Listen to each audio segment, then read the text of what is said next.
Good morning, Kodiaks. My name is Mr. Thompson, and today is Thursday, June the 6th, 2024. It is a day 3 on our schedule.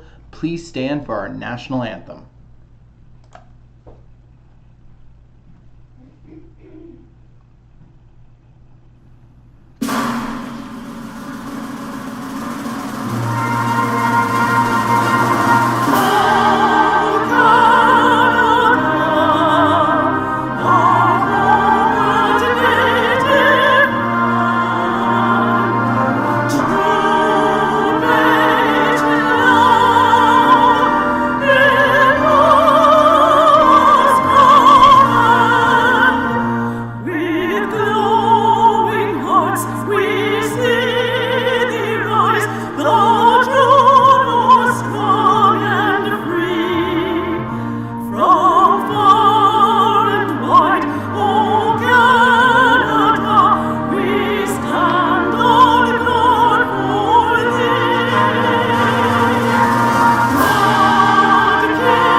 Happy birthday to Jace in senior kindergarten on Sunday.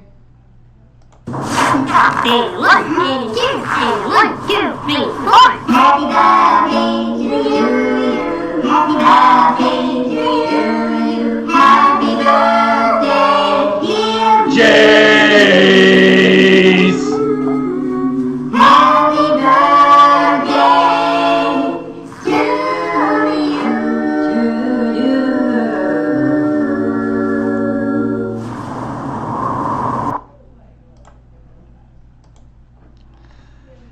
Please welcome the following guests to our school today. Ms. Johnson is in for Mr. Rensink.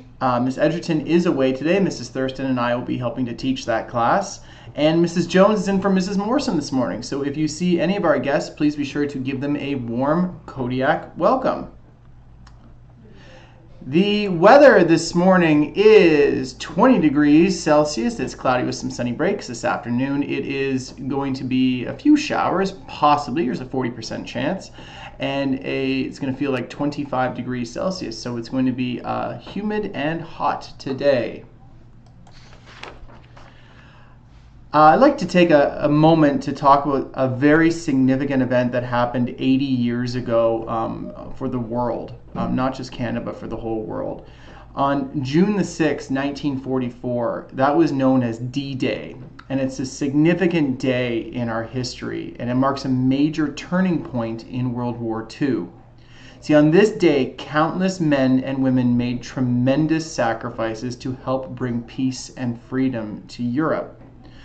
Early in the morning, 80 years ago, thousands of soldiers from different countries, including the United States, the United Kingdom, and Canada, bravely landed on the beaches of Normandy, France. These beaches were named Omaha, Utah, and Gold, some of the names, and the soldiers faced incredible danger as they stormed the shores. The enemy was ready for them with strong defenses, and many soldiers knew that they might not survive this. But despite this, they pressed forward because they understood how important their mission was. The soldiers showed extraordinary courage. Many of them were very young, but they were determined to fight for a better world, and they knew that by risking their lives, they could help defeat the forces of evil that were causing so much suffering at the time. In addition to the soldiers, many others contributed to this effort. Nurses and doctors worked tirelessly to care for the wounded, often in difficult and dangerous conditions. Engineers built and repaired equipment, cooks prepared meals to keep everyone fed, and countless others performed critical tasks both in France and at home to support the mission. The sacrifices made on D-Day were immense, and many soldiers did not return home, and they gave their lives so others could live in peace and freedom. The courage and determination shown by these men and women were crucial in the fight against tyranny, and their actions helped to turn the tide of the war and eventually led to the liberation of millions of people. Understanding D-Day and the sacrifices made by those involved is important. It reminds us of the high cost of freedom and the bravery required to defend it. By remembering their actions, we honor their memory and the values they fought to protect. And that's all for announcements today. Remember, Kodiaks, grit is courage, grit is perseverance, grit is resilience, and grit is determination. How will you demonstrate your Kodiak grit today?